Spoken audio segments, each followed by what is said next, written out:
नमस्कार शेतकरी मित्रांनो, आजचा आपला टॉपिक आहे कापूस पिकातील दुसरी फवारणी कोणती घ्यावी. तर शेतकरी मित्रांनो, सगळीकडे पावसाचे धुमाकूळ चालू आहे, त्यामुळे कापूस पिकावरती माव्याचे खूप प्रमाण वाढले आहे. त्याचप्रमाणे बुरशीचाही अटॅक झाला आहे.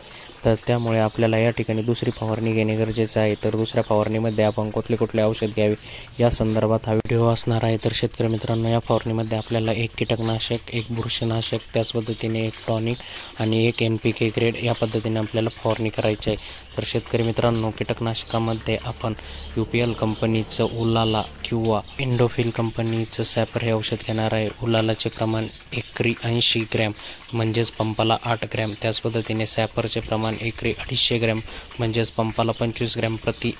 त्याच पद्धतीने एखादे बुरशीनाशक ज्यामध्ये साप, अँट्राकॉल किंवा ब्ल्यू कॉपर यापैकी एक बुरशीनाशक आपण घेऊ शकतो.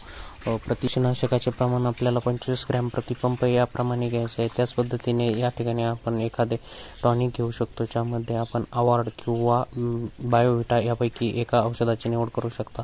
दोन्हींचे प्रमाण आपल्याला 30 ते 35 ml प्रति पंप घ्यायचे आहे.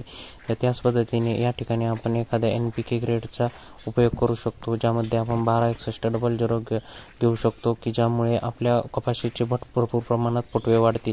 त्याचं प्रमाण आपल्याला या ठिकाणी 80 ते 100 ग्रॅम प्रति पंप इतकं घ्यायचं आहे.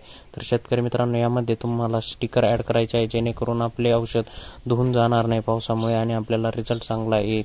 तर शेतकरी मित्रांनो, तुम्हाला व्हिडिओ कसा वाटला कमेंट करून कळवा. व्हिडिओला लाईक करा, चॅनलला सबस्क्राईब